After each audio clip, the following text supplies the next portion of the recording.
Miguel Badia queda detenido. L'any 22 havia triat un camí. Soldat de Catalunya, afiliant-me a Estat Català. Catalans, proclamo la República Catalana.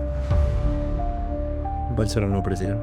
Podries entrar a formar part de l'ordre públic si així ho vols. Només vull veure comprar el nostre ideal.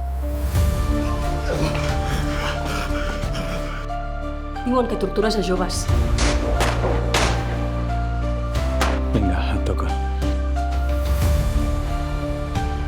Quan em vas dir que dirigís l'ordre públic sabies que m'havia d'enverdar. Tenim aquesta autonomia. Podríem tenir la República Catalana.